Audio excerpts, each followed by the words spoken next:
favor. This is one more, please.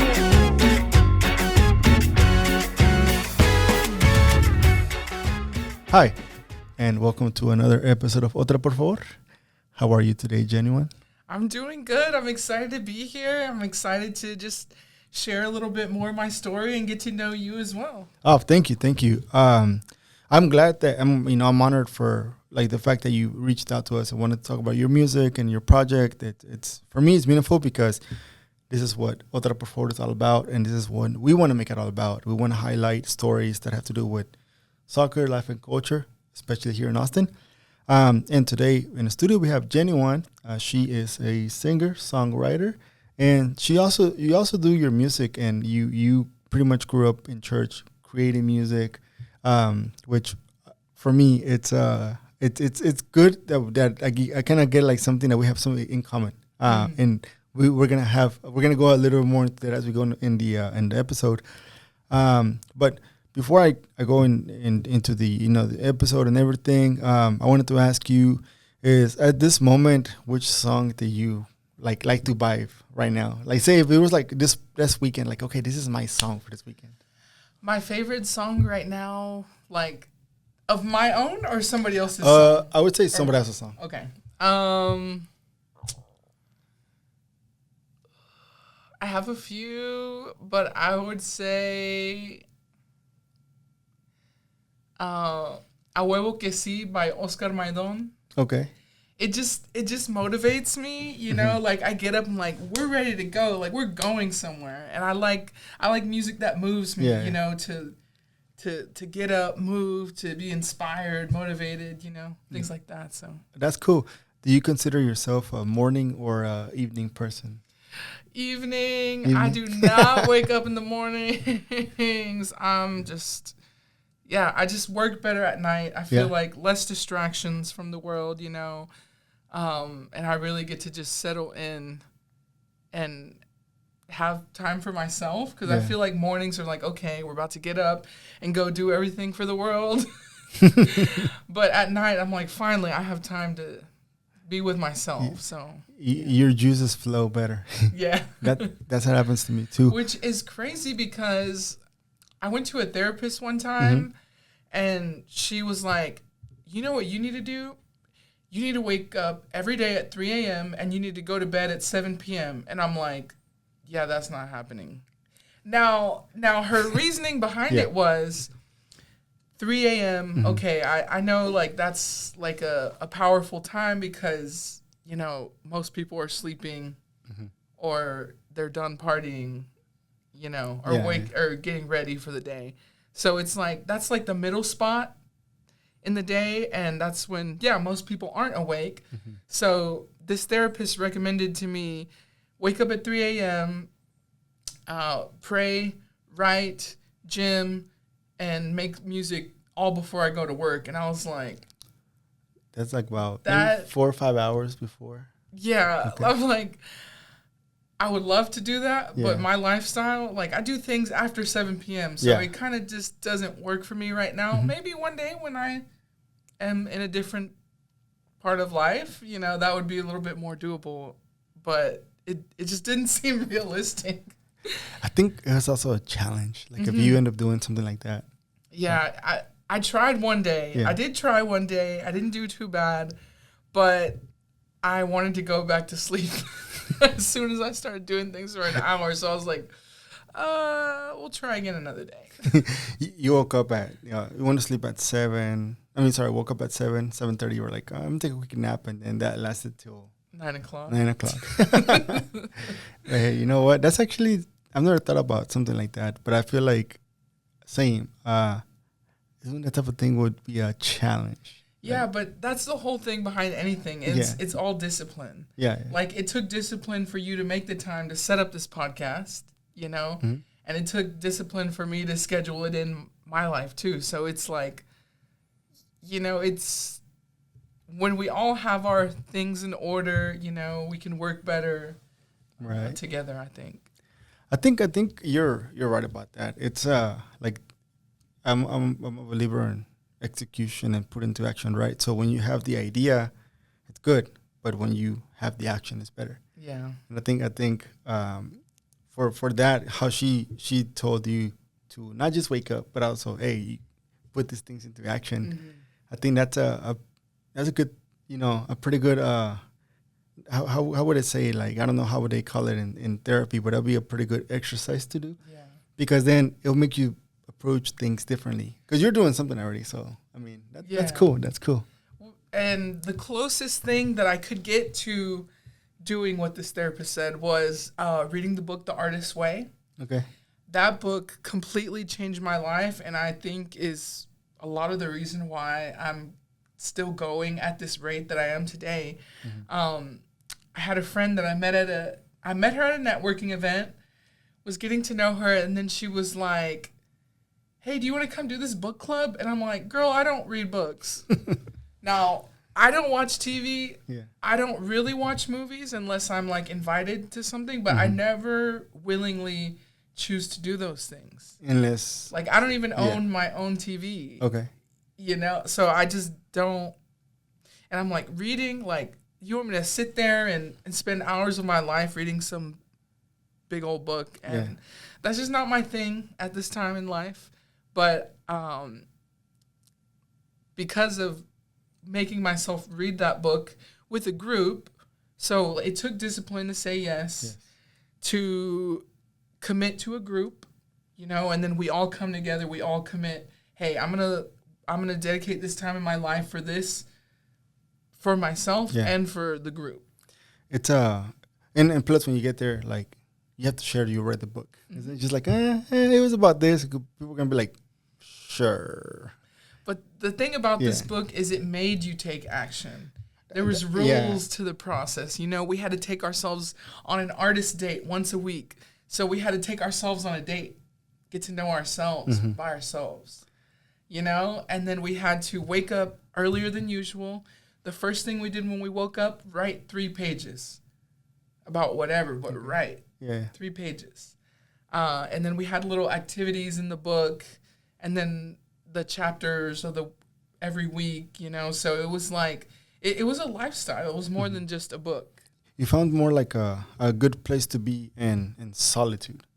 And I think for us as humans, having to deal with solitude can be like a tough thing to do, because we want to be surrounded by people. But like, say, as you get older, or as you start being more organized, you find solitude to be like a good feeling. Like, I love this me time. Like, no, I'm very, like, I used to, I guess I don't like it as much anymore, which is crazy to say how fast I can change my mind about things. But we all do, so okay. I used to love to go out. I'd always be out every weekend, go to all the events, go support all my artist friends, all my DJ friends. Go to Malafama because I just love the banda. Yeah. Like, I just was all about that. And then once I started having bigger ideas that required more out of me, I said, oh, I don't have time for that anymore. But, everything in its time. Unas por otras. I always say, you pick and choose which ones. And sometimes, you can't do it all. So. Yeah. Though I tried, because I literally came in here. I was in a meeting that I had to hang up for a few minutes before I got here. So, double booked sometimes, but it's good. It's a nice feeling. It's a good problem to have. Good problem. Nice. I love this intro. I think we haven't done this type of like deep intro about, personal stuff, which is great. I love it. But before we go into more about you, I want to share a couple of things. One is we are pretty much right now, shout out to my friend Duke. He's actually in Miami covering. Do you follow soccer?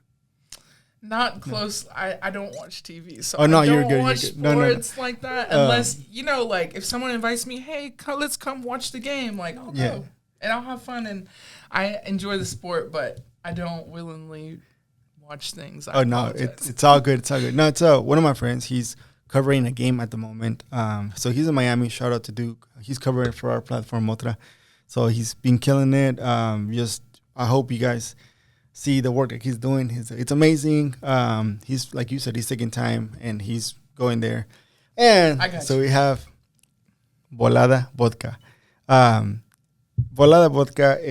They wanted me to share what is it about. So it's el único vodka en el mercado con aguas frescas y es un vodka tejano con sabor mexicano que pueden encontrarlo en Total Wine o en algunos de los bares de la ciudad que ya está disponible. Hoy vamos a darle a el que tiene de sabor Jamaica, hibiscus. I did not know hibiscus and Jamaica were the same thing until one day they're like, hey, you want to do hibiscus tea? And I'm like, sure.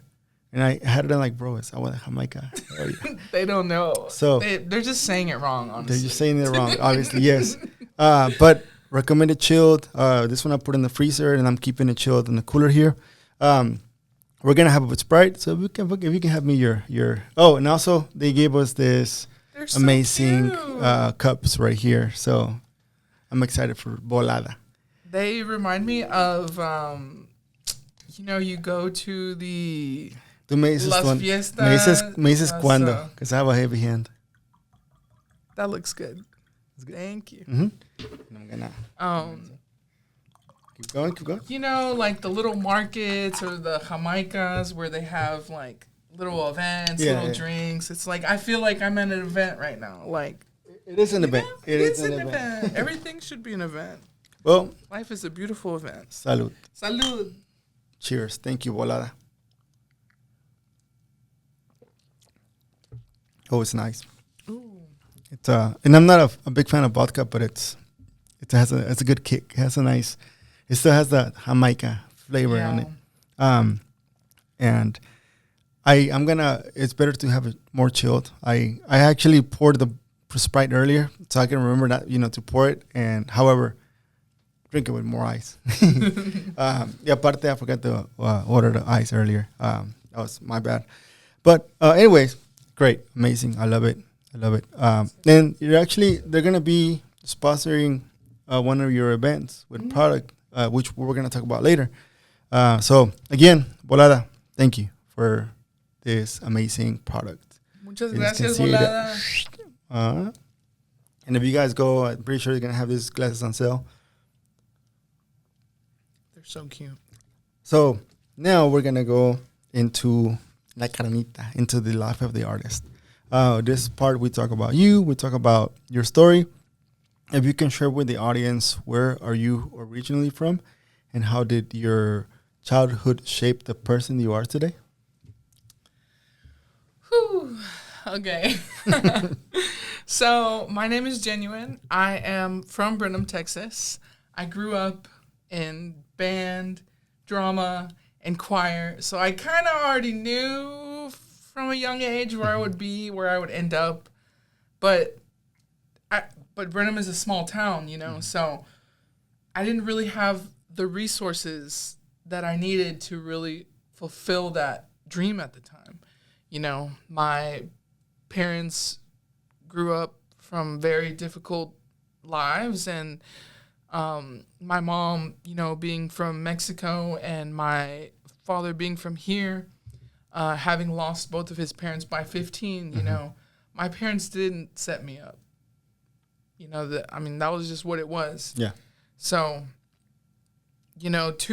two amazing human beings that God just decided to have meet together at the Belleville Fair, brought me to today. And I think it's truly a privilege to live in this country and for my parents to have sacrificed what they did just so that I could be here today, just so that I could get an education. My dad taught me how to read before I went to school. So I went to school and I got to move up a grade for reading classes, which was nice, crazy. Yeah. Like, I didn't really think anything of it. I was I just know how to do this first. So, but then, I used to love to write. I would be in UIL competitions for writing, ready writing. I used to love those little writing things in school, but not reading. because I just felt like they made me read for so long. And I was like, I don't have time for this. Like, I got to make things, so maybe I wasn't always the best student growing up. Sorry to all my teachers. I was in detention for not finishing my math homework, not reading my book and getting my AR points because we had to read for points. I'm like, no, that didn't make sense to me. I didn't want to do it, so I would just always get in trouble for that. And I think for a good reason, because I put a lot of my time into other things, like being in band, learning music since middle school, learning how to read music. And I did kind of cheat myself. I'm not going to lie. Sorry, band directors. I was also not, I just wasn't a good student at the time because I wanted to do my own thing. You're probably a good student, but like in your own way. Like you were more artistic than I think you wanted to be more practical, like put more action to doing something. Yeah, like I always loved all my reading and writing teachers, the English teachers, I always loved them. The math teachers, we did not get along. And yet today I'm working with and then now today being forced to do my own numbers now that I decided Jennun is a business. Yeah. And now I'm like, man, I couldn't escape it. But it's okay. I had to learn it, and I wasn't ready to consume that idea and that structure at that time, to be honest. But now that I'm older and I look at it, I'm like, oh, I know how to do this. Boom, boom, boom, boom. Yeah, no. So I did not like to follow the rules. That's what it is. But I did grow up in the church as well, heavily involved. I'm Catholic, born and raised Catholic. I'm still Catholic today, even though I took many twists and turns. And I'm like, well, what does this mean? If we all believe in God, why don't we all go to the same place, So that took some discovering from a young age. I got very confused, but I was able to find my way. And after, literally going to so many different denominations of Christianity, and I looked into Mormonism and a little bit of Islam, but not too much. And a little bit of Buddhism, but I kind of came back to the Catholic faith. Not that I was ever gone, but because I was getting paid in early college, I was getting paid to sing at a Lutheran church. Okay. And so like scholarship. Yeah. On top of singing in 3 college choirs I was on scholarship for. So I kind of just did like what I could to get by. But yeah, I started off a music major, and I dropped out because I hated music theory. Which college? I started off at Blinn College. Blinn, okay. So I was there, and then I did a lot of different things. Hey, I think doing different things at a young age is the best because you get to experience it all. Doing different things when you're 30, 40, that's like, you got to have some serious conversations with your own self. Yeah. But it's good how, like, sometimes we grow up, right? We have this mentality of like, oh man, you have to do this one single thing and that's it. You have to just read and write and that's it. But then we also don't, put attention to being practical, being hands-on. And I think that's what you want it to be, more hands-on, being more visual. You want it to be more tangible and not intangible. Yeah, and I wanted to do sports as a kid too. Yeah. So I tried soccer and I tried softball. I got hurt in everything. So I was just like, this is just not for me. Always been a big kid, never really the runner, the PE thing. And my parents didn't really teach me about sports and like how to do them. And, so that also was a learning curve for me. And now as an adult, I get to make the choice. I get to decide what I want to do with my life, my money, my time. And when I moved to Austin shortly after, I was like, I want to lose weight. And I got an ad on Facebook for this challenge. And it was like, if you lose 25 pounds in 6 weeks, or like, you put $500 down. Yeah. You lose 25 pounds in 6 weeks, you get your money back. So basically, if you do the work, you get your money back. And you get basically free training, free gym membership, free meal guide, and free like check-ins. Like they would check our body stuff. Okay. Yeah. So like the metrics on percentages of fat and everything. Yeah. So, that inspired me, and I was like, you know what? I think I can do it. And I was just at that point that I went on a vacation with two of my best friends, and I didn't like how I looked in a lot of the pictures. And I was like, okay, we got to change. But I never would have thought that led me to like such a mental change. Yeah. I was in it for the physical. I was like, oh, well, I just want to, whatever. But mentally, like, I had to make that time again to discipline myself to get that goal done, because that's what I wanted. Something tangible. And I would say for anyone listening to this, any artist, anyone with a goal, like, well, first of all, have the goal, have the dream, and whatever dreams that you're having is because they're meant for you to accomplish. Like, I wasn't given your dream because that wasn't for me. Yeah. So I think it's important to like always remember that no matter what our journey looks like, it's your story. It's your life that you're writing, And the like say and the challenge and like the mental aspect part, how like was it like something that was a positive or a negative thing for you? Because like changing it, like physical, like being like active, it can be a toll on the body. So for some it can drain, for some it can give energy. For you, how was that process? I would say it was a mix of everything. Yeah. I started at Kick House, which in my song Gold I talk about, actually. So that song Gold is about, I say, came a long way from the Kick House. Only one goal on my mind, gotta let out. Now I'm training myself in a new house, and I'm out of this world on the 10th now. So that line, I'm talking about, I started off at Kick House, this only kickboxing gym. It was more fitnessy. And then when that place shut down, I was like, oh no, I fell in love. I need to find a new place. And I was trying martial arts gyms, and I'm like, well, y'all are fighting. I don't know about that. I just want to have, like, You just want to go train. But after going to 10th Planet Austin, just the energy, the quality of people, the way that everybody is there to work hard, that is what made me pick that gym. That's 10th Planet. That's with On It, right?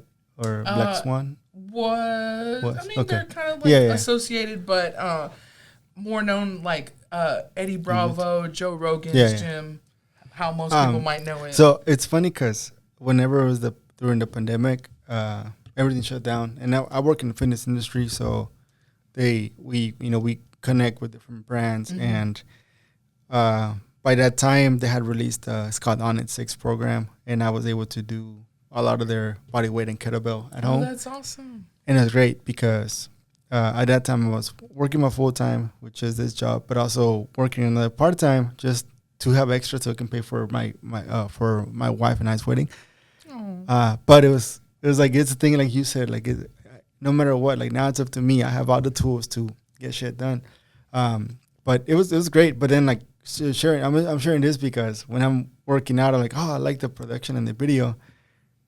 Years later, I can find out that my friend actually is the one that worked the production and the video on that project. So I'm like, that's so badass. Was it,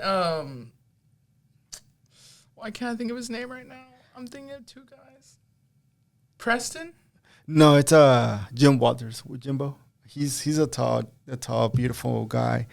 And so he did all that production and video, and I got to be on the last one and actually be behind the scenes. Oh, that's awesome. But it was pretty cool. Like, like I guess whenever you do things, it's gonna lead you to places where you're like, oh shit. Yeah, you never know. You never know. But that sucks that, that I'm glad, well, you went to Planet 10 and that helped, Yeah, like huge mindset, phenomenal coaches, phenomenal partners, phenomenal people just all around. Like everyone is there to be excellent. We're not about that drama, fighting, like none of that. Like go work. Like you're paying good money to get a good education. Now put in the work. Basically, like school to me. So always, like school in general. I love school. Yeah. Recommend it to everyone. I want everyone to go to school, learn everything they want. But I think for me also just like the acceptance that I got from the people there, and there was real community there, which I needed because I didn't grow up in sports. Like that was literally my first time trying to do sports at 23 years old, maybe 24. That was like my first time trying, and I was like, what? And I couldn't like compare myself, and one of the valuable things that I learned in Muay Thai and Jiu-Jitsu was to work with my body, and though like I was bullied growing up, still get bullied, but like seeing yourself like in the sport as like, this is what I have and I'm going to use everything to my advantage of what I have, that translated into more of my life. That's dope. That's so fucking dope. And just be on time, which I'm not the best at still, but Hey, we cannot be perfect. That and do what you can, power through, anything that you want to do in life is going to be really hard, and you just have to get through that hard thing. Like when we're doing planks or ab workouts, and I'm like, I'm literally crying, and I'm sweating, and I'm slipping, and who cares? Yeah, you're there, and like so. What I like about shout out to On It. I don't agree with certain things that happen politically, but however, when it comes to training, they're the best. And a lot of it is like, say in this On It 6, right? They talked about they use it as a time-based training, not reps. Because when you're doing reps, like I can do 10 and I'm done. But like with time, it's like, okay, you have to be diligent with your time when you're doing it. Not overdo it, but also not underdo it. And then after a while, like when we were doing those, I can't remember how many minutes, probably like 1 minute ab workouts. We did 1 minute each at the very end every day. Oh, at least in Coach Andrew's classes every day. And he was a UFC fighter. Yeah. So, the coaches there are real fighters. So like being under their instruction along with other people who are like aiming to fight for real is like, that's what made it so amazing. It's like everyone's serious. Cool. Yeah. And like that's a privilege to be around people who are serious about whatever that they're doing. Same when it comes to music, but yeah, I had to take a break from 10th Planet for a little bit because I kept injuring my lower back. Yeah. I just have injuries. I injured my left knee in a mosh pit when I was in like college, and then a good way to get injured in a mosh pit. It's true story. It was at a Ghost Main concert in Houston, Texas, in 2018 maybe. Okay. But anyway, yeah, that happened. I had to drive myself to the hospital. I broke 2 bones in my spine at a church retreat. Ooh. And I didn't realize until the next day because I felt the pain. But in the moment, the adrenaline high. So it's like, I get injured a lot. So sports were not my thing growing up. But I was like, it's part of life. I have to learn it. Yeah. I have to take care of my body if I want to keep doing this music longer. So that led me to now I'm training at the Nike Strength Studio. Okay. It's remind me where is that? It is on East 6th Street.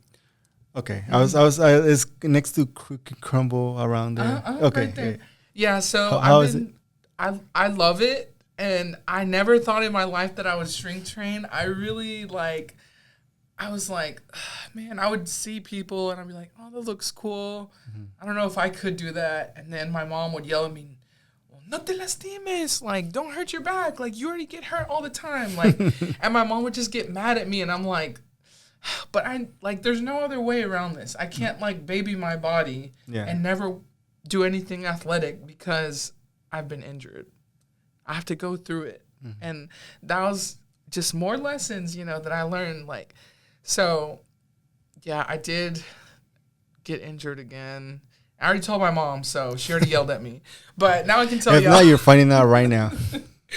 No, I think I was stretching my lower back in between some rep. And I was doing it against the bar, and I didn't realize that, or I just forgot. I don't know. I'm still a beginner to this lifting. So, yeah, I didn't realize that it could just slip off. And I fell back on my butt and the bar landed on my legs. And yeah, I think I sprained something in the arm over here. It's getting better. That's good. But I was like, man, I could have easily prevented that mistake. I'm like, I've gotten hurt worse. Hey, and you know what? I still finished the workout. Yeah. And I was like, all right, I'm going to be real with myself. Can I continue? Yes or no? And I was like, I just need a few minutes. And I'm like, you know what? I can at least finish this workout. But then I'm going to stop and, like, really rest. So I'm taking the week to rest. That's good. And obviously getting ready for next week. So hey, take care of yourself. But, like, I'm glad you're sharing this injury part and then trying to get back at it. Because you could have just stopped. You could have been like, oh, I got injured. I don't want to do it again. But then you would have not known how it felt doing it again. And that goes with, like, everything in life. That is, music, for example, you're writing and then you stop writing and you're like, you know what? I'm going to pick it up and keep writing because you never know what song you're going to write or not if you don't do it. And I'm glad you're continuing to do it because that shows resilience and that shows that you're relentless and, you're ready for los chingadazos. Because, at the end of the day, that's what it's life, and it sucks sometimes. But whenever you accomplish something, that's like, los chingadazos me la pelaron. Like, sorry about that, but like it's like you have that feeling like, oh man, like it sucked, like this journey sucked, everything sucked about it, but I got to finish writing this one song. And sometimes when you're working on projects or you're working on even working out, like you don't never know how much your mind or your body can push you. And I think you're exercising both, whether depending on which one you're doing. And when you're exercising it, you're expanding it. You're making it grow, making it stronger, making it different. But you're never gonna know until you try it. And working through, I'll say, fears, traumas. Like that's been my theme lately: is work through them. Don't try to go around them. Don't try to, oh well, if I do this and this, then I don't have to, face that hard thing. And like it could be so easy to just get on Ozempic. It could be so easy to just get a surgery. But that is not going to help me mentally. Yeah. It's not. And I don't have anything against those things. But I know that's not my way. You want the marathon. You don't want the 10-yard sprint. Yeah. And, man, I forgot. I had something. I forgot. No, you're good. I wanted to actually ask you, going into the church part, because I grew up, we talked about earlier, but I grew up in church. The reason why I had to learn how to do so many of these things is because I went to church for years, and there's good things about it.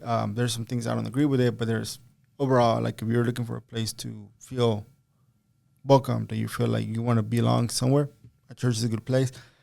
But you got to sing and you got to do music at a young age. You started reading music, you said in middle school? Middle school, yes. So by the time when you were writing middle school, like music in middle school to like now, how much does that knowledge help in the long run for you? I think I definitely had the ear. I would say that was the biggest thing. And I don't have perfect pitch.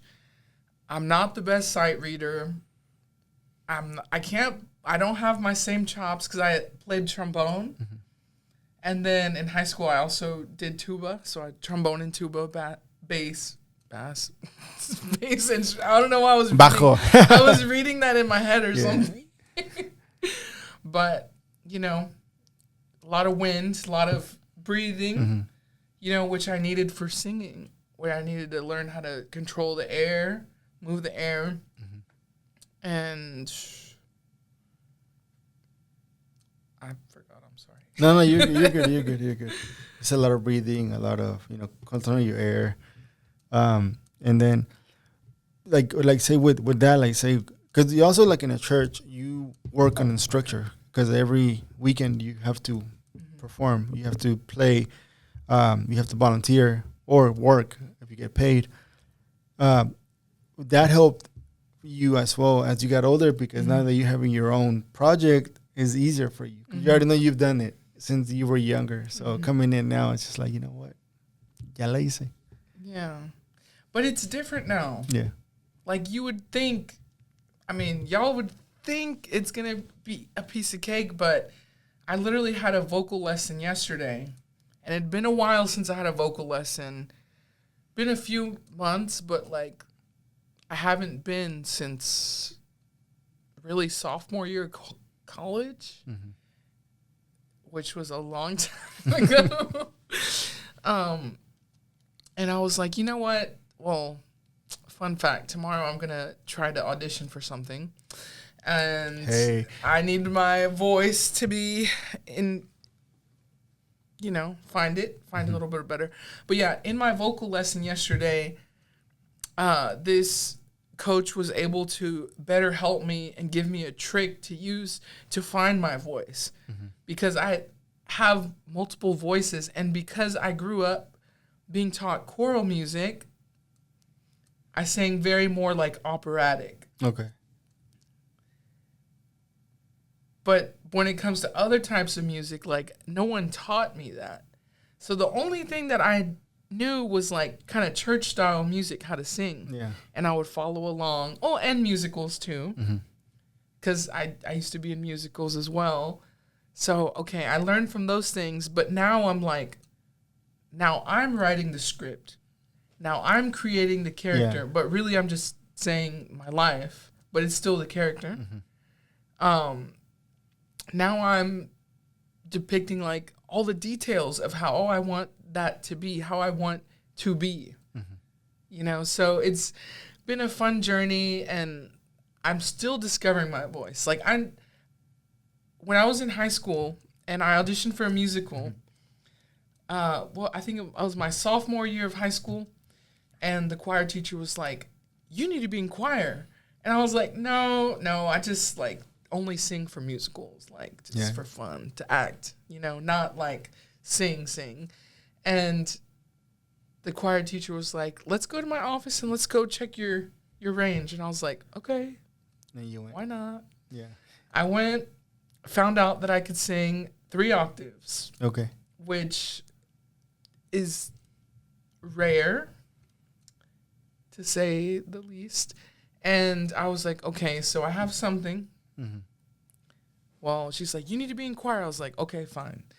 Got in choir, did the things, did my best. What was cool is that there weren't many guys in choir.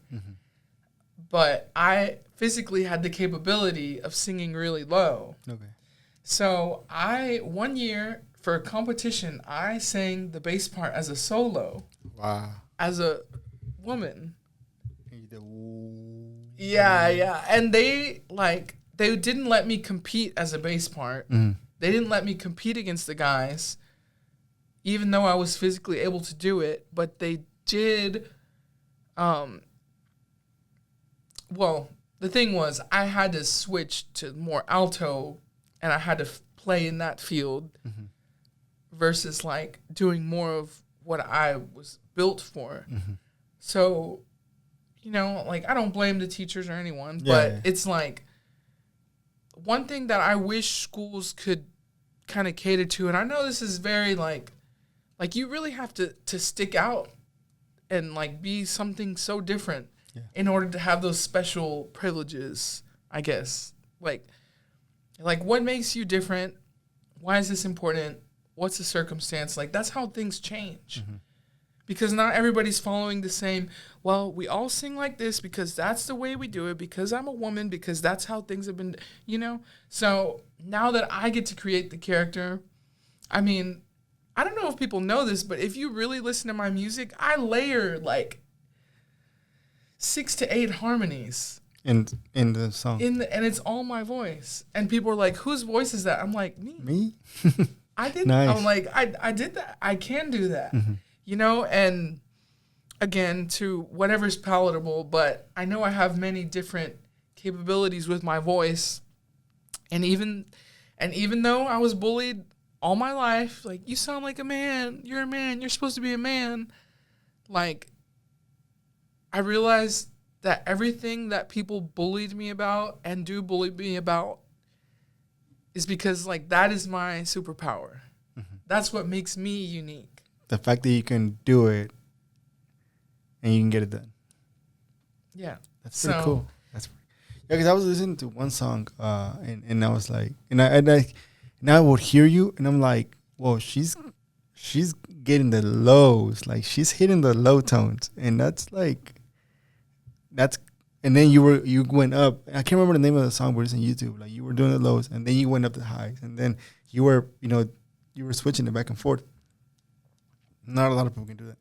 Yeah, and I will say it's cool because I remember when I was a kid, like, adults would tell me, "You have a radio voice. You should be on the radio." No, I'm not kidding. I'm not kidding. I had multiple people tell me that in my life. Like, and I just look at that now, I'm like, wow, like, I kind of did listen to them in a way. Like these people saw something in me that I didn't even really know of yet. I didn't even think it was possible. Mm-hmm. Like, again, I'm the first in my family to go to college. Yeah. Like, you're the first one that can expand more. Yeah. Did you ever thought about doing was it closed captioning, voiceover? I've been told that. I've been trying to audition for things, but I'm waiting for somebody to cast me. But I know I can do it. Because you're getting the range of, I mean, there's so much opportunities that you can have besides singing. Mm-hmm. And how about, like, have you ever also done, like, imitations? Imitations? Not really. I think I want to just find I feel like I could if I wanted to, but I think I'm learning, like, who am I? And I think it's more important to me to find who am I instead of trying to copy somebody. Like, I have my influences, but end of the day, like, I have to, like, create something out of what I have. Mm-hmm. Like, that is the challenge every day to me. Like, that's why I love, like, wearing, like, fun outfits like today. Like, it was a challenge. I was like, what am I going to wear? What have I already worn? Mm-hmm. What do I have? And then I just start looking, and I pick something, and I'm like, okay, now, and I pick something else, and I'm like, oh, okay. Like, think of the colors, think of, like, the shapes. And, like, how does it's all different, but it goes together. Yeah. So that's another way that I like to express myself creatively is how I dress. You have an amazing creative, how you put your outfit together. And like, say, the color purple, it's like a nice color. So it goes well with the set. Yeah. And the color here, so. Yeah, and I would say that right now, I'm just loving purple again. Mm-hmm. I love hot pink. I love Barbie pink. But it's time to, like, love purple again. My first love was purple. And honestly, okay, this is another thing, is getting to know myself again. Okay. Because I feel like for a long time, I was such a people pleaser, always worried about what somebody had to say, always did what other people wanted. Mm-hmm. But this being an artist has forced me to be alone with myself. What do you like? I have good friends who are like, why don't we do a girls' day? Why don't we do something that you like? And I'm like, I like to work. And I'm like, okay, well that. They're like, no, you're not allowed to do that. And they're like, if you have to post about it online, we're not doing it. And I was like, oh man, and I was like, okay, because that was so hard for me to figure out. Either one, I could like ask other people like things about me, which sounds funny, but it's just helpful to get somebody else's perspective. But then also just trying new things, you know, things that I don't usually do, and find the beauty in that. And like, well, I guess what we did was we watched a movie, and I was like, I don't really watch movies, but I know I need to, because if I'm gonna make more music videos, I need to like get more visuals. Yeah. I need to learn those things. Yeah. Nah, you know what? Like I said earlier, unas por otras. That's like getting like as we get older, having that mentality. Because I think being a people pleaser, we all have gone through that, right? But as we get older, we're able to pick and choose what we want to do. You don't have to do everything. Like, you know, sometimes you want to just stay home, watch a movie, or don't watch anything. Just create something. Yeah. You know, just sometimes it's better to just look up in the sky, laying on the couch and relaxing. But you're getting to choose what you want to do. Yeah. Like sometimes I really just want to stay up until 1 something in the morning, really making an idea come to life. Yeah. Hey, that's like I just want. That's the creative in you. Nice. Workaholic and creative. Hey, I'm like, okay. There's we both have something in common. Cheers. And cheers to that. Let's take a quick break. Oh yeah, sorry. So we're gonna do a quick break. This next song is "Soy Chingona" by the Tierras, our friends. We love you guys. Love y'all. And man, they're amazing. So take a quick break. We'll come back and we'll go more into the vision of your music and also what like say the music you've done, and talk more about what's coming in the future. So we'll be right back.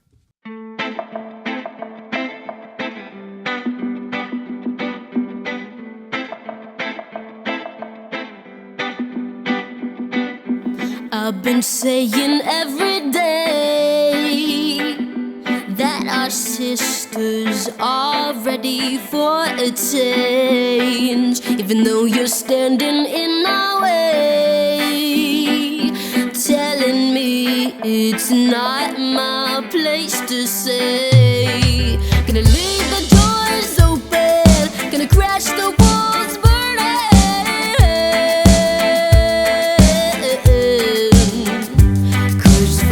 We decide we will rise and fly. We don't need to compromise. 'Cause for us we decide we will rise and fly. We don't need to compromise.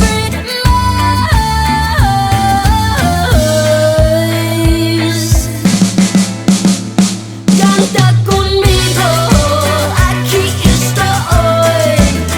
Soy chingona y no me voy. Canta conmigo, aquí estoy. Soy chingona y no me voy. La la la la la la la la la la la. La la la la la la la la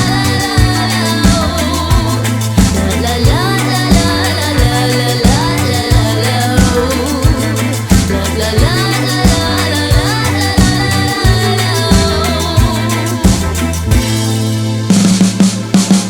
I've been trying so hard to be loud, but I am burnt out, and I have met so many souls that deserve to be known. Let us rise so we can find the road, not on the map.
we are back, and in this part, let's go more into your music. We already pretty much sort of talked about a prelude of your music and everything. Now we're gonna go more into you, more into what's the mission and vision you have as an artist, as Jennun. So, I believe that anything you say with your mouth and like anything that you say is like you're using your whole being, your whole body, your muscles, your mind to say something. And there's a lot of power in that. And because I believe words have a lot of power, I decided to name myself Jennun. Jennun being more for myself, as a reminder to myself, who am I?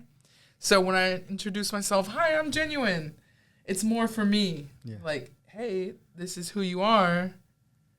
This is you. Mm-hmm. You know, it's more for me rather than, which I know people like, oh, like I always get all sorts of, you know, reactions to that. Such a cool name. I get there and they're like, oh, like genuine. And I'm like, no, genuine. Okay. You know, just little things that I'm never going to get mad at anybody about. Yeah. Or people even say Jennun. You know, they don't pronounce it right, but they don't know. So yeah. It's okay. But yeah, Jennun, it being a mixture of my name, Jen, and then UN, to me is like communal, like you and me and us. Mm-hmm. And so, and genuine, like to be real. Mm-hmm. And that's my goal. Like, that's what I want to be. I just want to be real. I just want to be me. I think that's the journey. So that's why I'm Jennun. How would you like say for someone who doesn't know how to spell Jennun? You know, how would you spell it? Well, I do have a song coming up on my next album, so hopefully no one ever forgets how to spell it ever again. Jennun. So Jennn, the letter U, the letter N. Okay. All right. Stay tuned for more on Jennun when it comes out. When is it coming out? It will be available on all streaming platforms August 29th, 2025. So hopefully it'll be on your new Music Friday playlist or something. Hey, we'll make sure it's added to our playlist here. En Otra, por favor. Let's go. Let's go. That's like say when you're doing stuff for yourself. I think I always say this, it's like when you do something, you first gotta like it.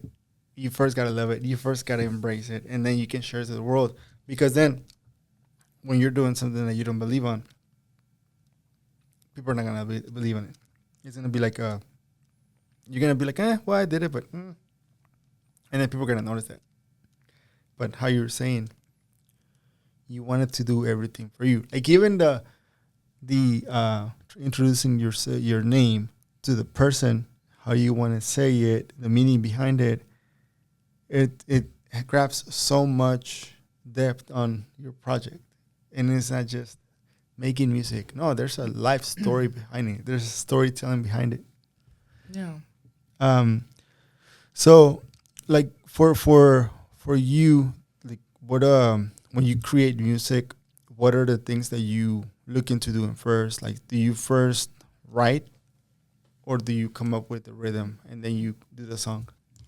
So I have many different processes. I first started out, well, I used to write a lot, and I wanted to do more rap when I was younger. Mm-hmm.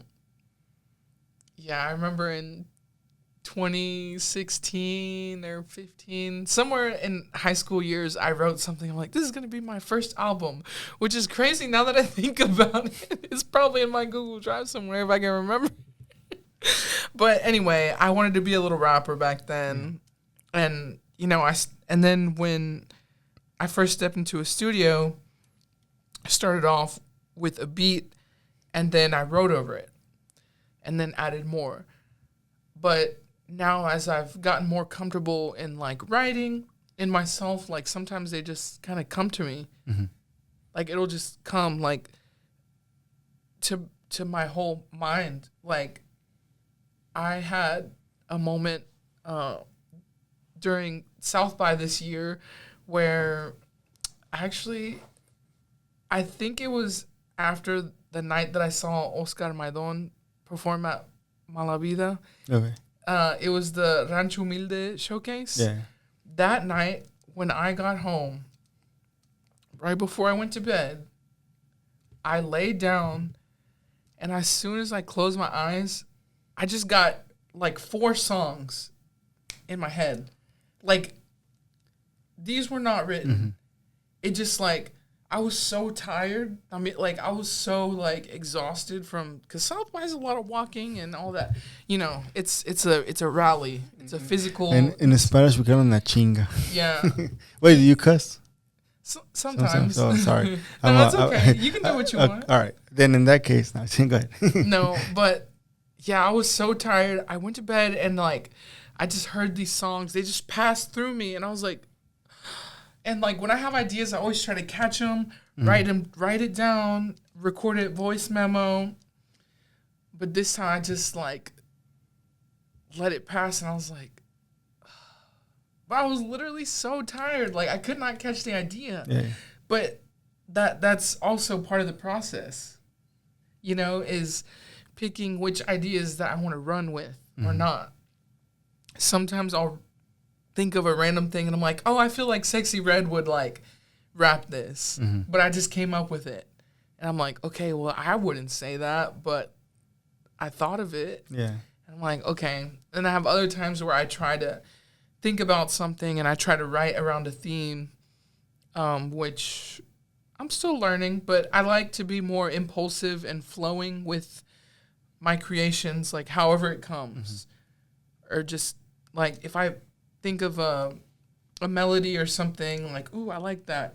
I'm going to keep that same little rhythm, and then I'm going to add different words. I'm going to say different things. I'm going to say different rhymes, you know, just kind of keep going all the time. I want to keep it a little bit of both. A little bit of everything. I think, you know, when you're creating, that's how it is. Like, you can't just stick to one or the other. It also gets boring. It gets very monotone. Yeah. So, like, with this music that you're doing now, how does that reflect the place where you are in your career? Now you've done music for so long. Now you're doing more of your own. For you, how's that been? How's that like? It's difficult because I'm not gonna lie to you. I've spent a stupid amount of money on my music, and I think I just fully believe, and I know where I'll be, so I just keep going, you know. And another thing that can mentally, so in the book The Artist's Way, we talked about like mental blocks, and one of them is like this feeling of scarcity, and you limit yourself with these limiting beliefs and things that you think you can't do. And I'll say, like, just, you know, I wouldn't say we were poor, but we got by growing up. Yeah. So it's a guest that got into, you know, in the studio. Sorry about that.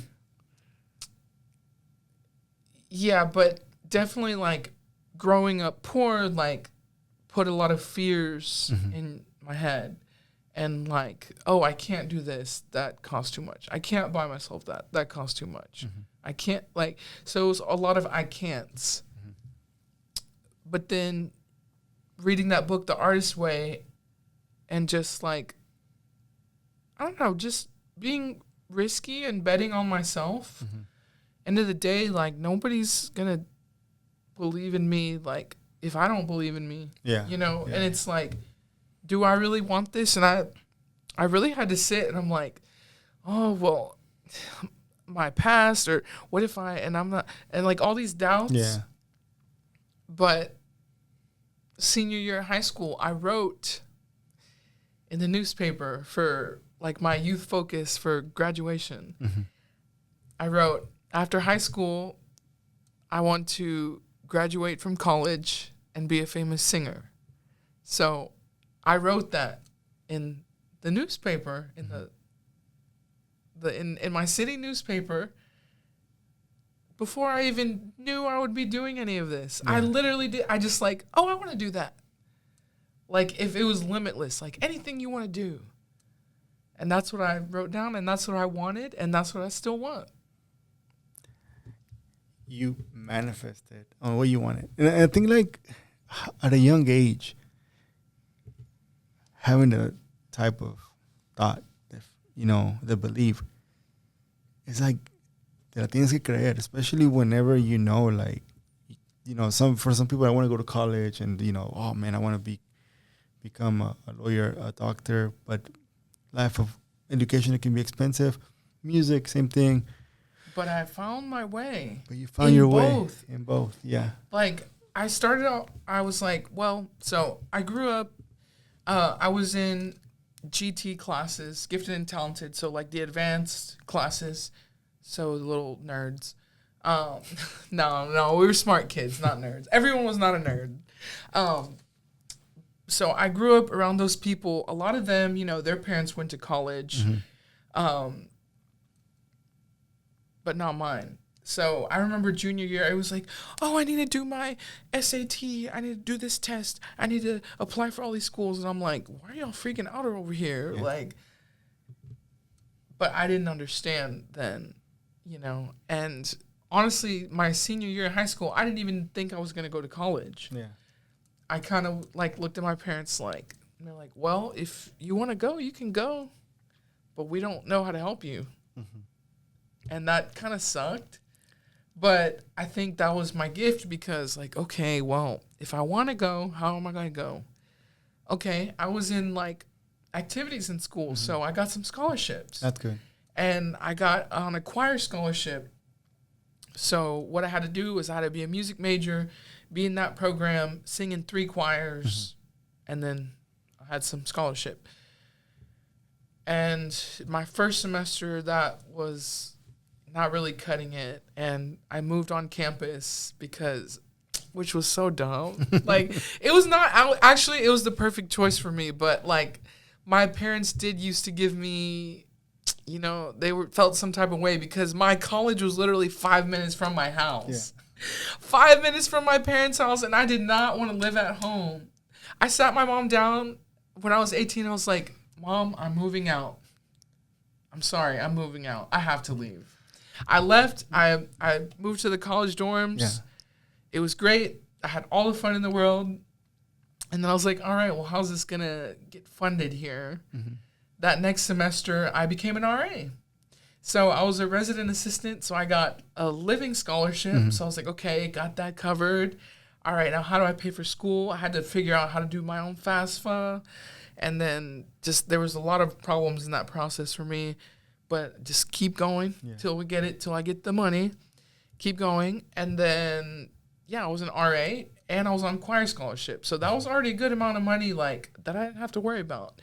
And then I worked multiple jobs as well to get through school, whatever I could do because that's what I wanted to do.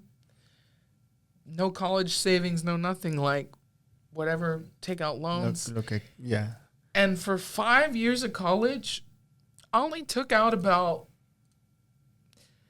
maybe a little over $11,000 in student loans.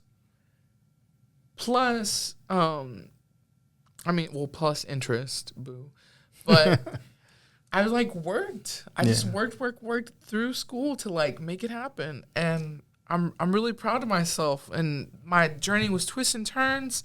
Like I said, started off a music major, dropped out because my theory teacher was kind of mean. I didn't like his personality. And then I was like, okay, well, I'm going to just do psychology then. Got my associate in psychology. Mm-hmm. And in that journey, I took a legal class, and I was like, I really like this. Mm-hmm. And after just that one class, my professor, he was like, I think you should be in the legal assistant program. You're really good at it. You like it. Mm-hmm. And I was like, well, okay, like somebody believes something in me, then I'm just going to try it. Yeah. And then I got my legal assistant degree. I Okay. became a certified mediator, a law office specialist. Which is pretty good money. And then I was like, well, I've been in school this long and I don't have a bachelor's yet. I'm like, all my peers, all my friends already done graduated. Like, you know, I was feeling a little bit some type of way. But then I found, and I applied for A&M. I got denied because I had too many hours. So that is the thing. You can have too many undergrad hours that they don't want to accept you because you can't take more classes with them. Mm-hmm. So I went to Texas A&M Central Texas, which was a sister school, and it was perfect for any transfer student.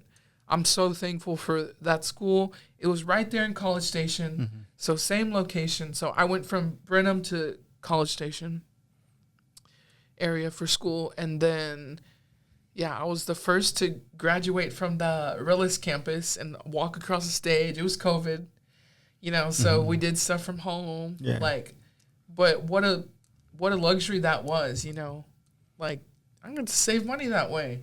I didn't have to go to school every day. Yeah. You know, I could just do everything at home. And I got used to that because then when I came into the workplace, and I was like, oh, y'all want me in here. Go to office. Y'all want me in here. But, you know, it's all learning. Yeah. And I'm thankful for it all and the journey. But I'm glad. My life has just been pushed through and figure out how to get what you want. That's cool because, I mean, that shows you're going to be pushing for your projects, for your music. And I think at the end of the day, like, you're your biggest fan at the beginning, and then people are going to believe in that and they're going to grasp what you're saying. Yeah. And that's the best part about it too. It's getting to a place to where you're saying it's touching people. Yeah. And that, because you never know when you create something who's listening and how much what you're doing can help someone. If it's in soccer, sometimes you'll hurt someone, especially if you're in Dallas, in Houston, where you always lose. That's a jab at them. But like here in Austin, we lose too, but not that much. But like say like that. But it's I think how you're putting all of that into your music. I hope every journey you got, every moment you got from transitioning from one place to another, from music to psychology to law, it's great. And you know, I think and you know, the one thing you got so much education, you can never not learn what you already learned. You already learned it.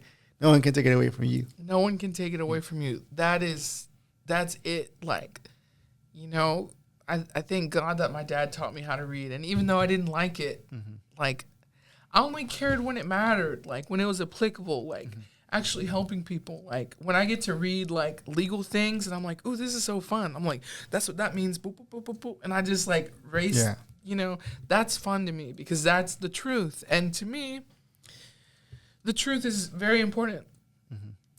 Like, I want to know the truth behind it all. And, like, even if it hurts, like, I've come to, you know, I'm more of a sensitive person. And I was very sensitive about all different things. But I've made new friends that have been able to be honest with me. Like, hey, like, you shouldn't do that. Like, you could have done this. Or, you know, just tell me real things. I'm like, you tell it to me respectfully, I'm going to say, okay, you're right. Yeah. You know, I don't know everything. I'm not perfect. I still have a lot to learn. And one thing that I'm thankful about this music journey is that it's helped me to be like a little bit more graceful with myself and my mistakes. And to just, again, still push through. Like, I have this goal. I have this dream. And I'm very thankful to everyone who supported me and seen something in me and believed something about me, because that feedback has been my push to keep going. Like in those times where I'm like, well, I'm spending too much money on this making this music, you know, and my parents would tell me, well, you should give the music a break if you're, you know, if it's kind of tough right now. And I'm like, well, no. Sí, pero no. I'm just venting. Yeah, I know what you mean. Yeah. And I want to do a shout out real quick to Edward Castillo, who really gave me that push to keep going. And I think being invited to South by Southwest in 2024 was like that reality check for me. Mm-hmm. Like, I was doing these things, I was trying, and I was like, well, if somebody believes in me and now I have a job to do, then I better believe in me too. Yeah. And I better keep going. So shout out to Edward. Thank you for that push, man. I am like forever grateful for that, because what a privilege it is to work hard. What a privilege it is to work harder and to keep growing in this. Mm-hmm. And like, I did not expect all this growth in making music. And I truly feel like God gave me this purpose because mm-hmm. I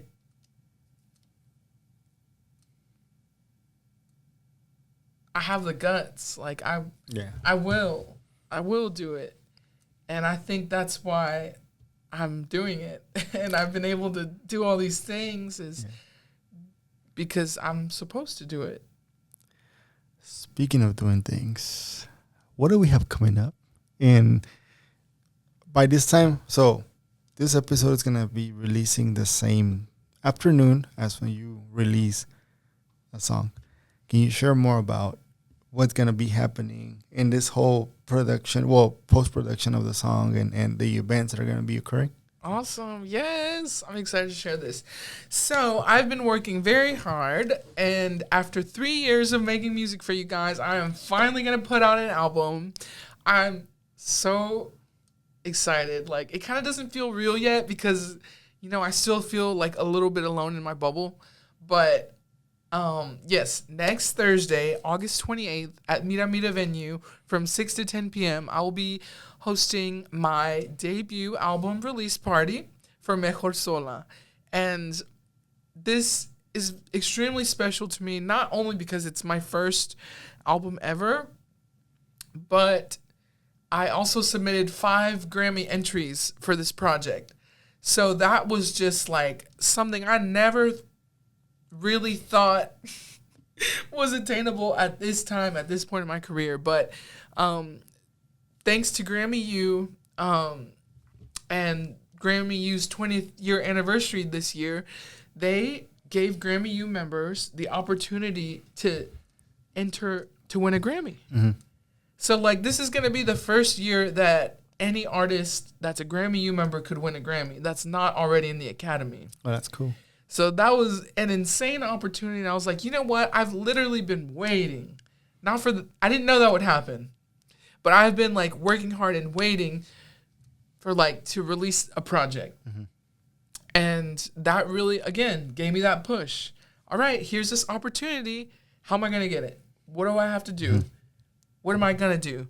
How's this going to look? And I'm like, okay, I already got my songs.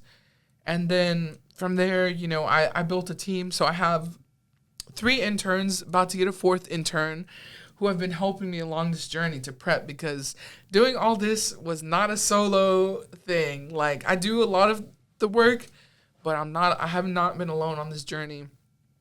And yeah, so back to the party. It is going to be a very special night. I'm going to have light bites,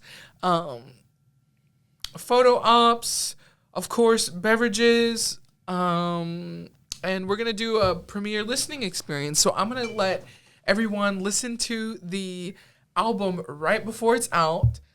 You do have to pre-save to get in, though, or you will be charged $15 at the door. Just letting you know. Because, yeah, I spent 3 years. That's a lot of work into this project, mm-hmm. and it's finally coming to life. So I believe, like, if you're on board with this, if you support this, you'll pre-save the album. I don't think it's too hard. Now I'm hope people can come in, support it, and also Volada will be there with some product. So Shout out Volada. I'm gonna need some more though. it's coming. I spoke to them already. They actually sent me a message. It's outside. But yeah, no, great. What we'll do is we'll share links of the event. We'll share links of everything. And then we wish you the best on this journey. We wish everything that you do success. And I know you work hard for it. I mean, just by listening to what you've said, you put in a lot of work and a lot of effort, a lot of yourself as well. So that investment you've done, I'm hoping you get some return back from the community, from everyone out there. Go check her event out. It's going to be amazing. And before we close, I always have this one. Can I add one more thing? Of course. This is your space. This is let me put the camera for you right there. So, although like I've invested a lot of this, and I truly think all the learning like has been a gain in itself. Like my whole mission and what I want to do with my music is I want to empower people like me.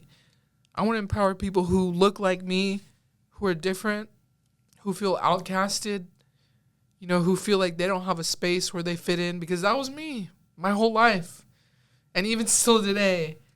And I just want to prove and show everybody that it is possible. Like if I can do it, like I truly believe that anybody can do it. If you want it and if it's for you, like you will do whatever it takes to make it happen. And I really hope to see a lot of you there and just share that moment of like, we did this. Like, and it's only because of y'all that I will ever move up anywhere else. Like, it's not because of me. I can't listen to my song 1,000 times and like get anything out of it. Like this is like my story, my life, my experiences, my moments that I'm releasing to the world to share. So this is like my gift to my community, the world. And it also feels like I'm having a baby. Like this has been so... It is your baby. You put so much. It's like in the time of just like, just in Spanish it's gestación. I don't know how to say it in English, but you were working on it. You're feeding it. You're feeding it part of you to that project. So of course it's your baby. I'm glad.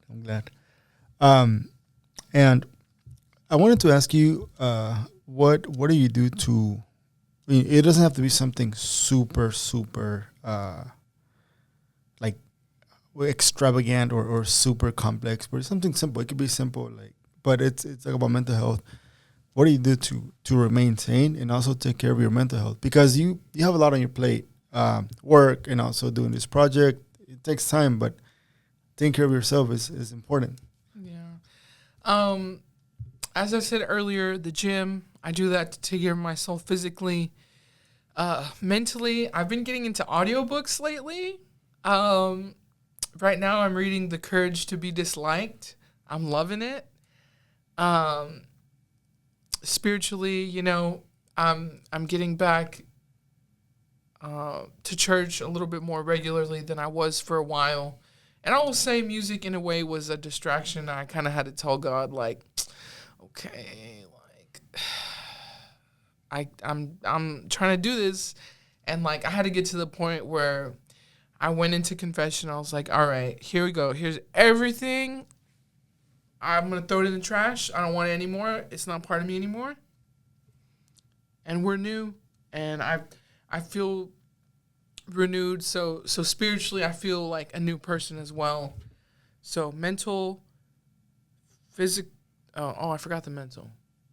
No, I said books, right? Yeah, books, mental, yeah, a lot physical, of books, a lot of motivational reels.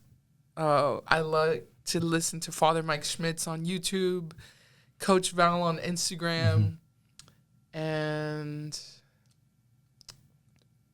yeah, those are the main two people I like to listen to. Okay. and just,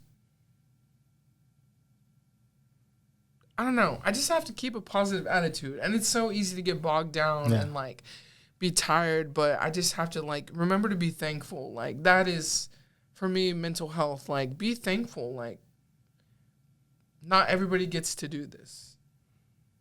You know? So, really just being thankful is what keeps me sane. And even in times where I'm like, I get depressed because I've had depression, you know. I guess I still have depression, but I manage it by continuing to challenge myself, because if you don't express yourself, you depress. So if you're holding something back, you're really depressing yourself, and you're like, it's like your hand's on your mouth, like, but you want to say something, and like, just move your hand, like, you know, just it's not that easy, but in a way, it's like, okay, you don't want to be depressed, then express how you feel, then stop holding it in. And the more that I express myself in whatever outlet that is, that's how I stay, you know, flowing and sane. And not burdened. Yeah. Amazing. I loved it.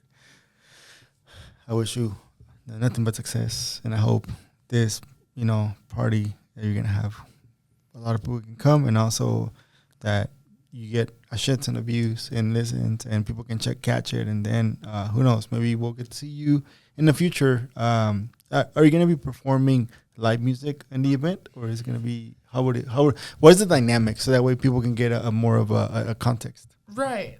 So we're going to start off the event with some music. I'm going to have a little bit of activations, activities that the guests can do. I'm going to have photo ops as well, so take all the pictures in that beautiful, beautiful space. A bar, some snacks, really just like party vibes.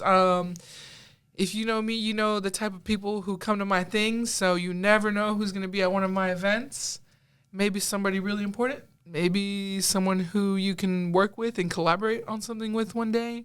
So, you know, my events are very open. Like, all types of people come. And I will not be performing. You don't want to know why? Because I'm tired. I've been working on this every single day for hours a day for like 2 months. Every single day. And when I get home, I'm going to keep party planning. Whenever I have to do a work a wedding, and I have to talk to the bride, and, you know, sometimes the bride are like, they've done so much work, so now they got to enjoy it. So I tell them, in this moment, this is where the world stops for you, so you just have to embrace it. So in this moment, you just have to embrace it. Yeah, and that's what it's going to be. And I was like, nice. I already That's good. That's good. That's very good. Yeah, that's great. I'm like, I spent all the hours making this stuff for y'all. Come on. You want to enjoy the time with your people. I'm gonna have shows coming up. Yeah. So y'all better be at those shows. But this album release party is not performance. It is celebrate. Oh, indeed, it's gonna be a celebration. Well, Jennun, thank you for coming.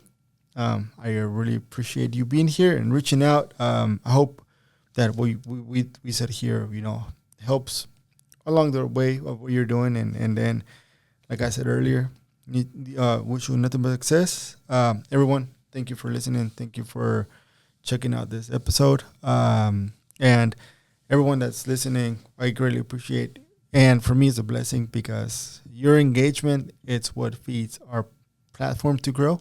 So hit like, subscribe, share it with your mama, your daddy, your baby mama, whomever, and let's make this shit grow, because for me, doing stuff like this is what makes the culture, and I want to continue to do more of that.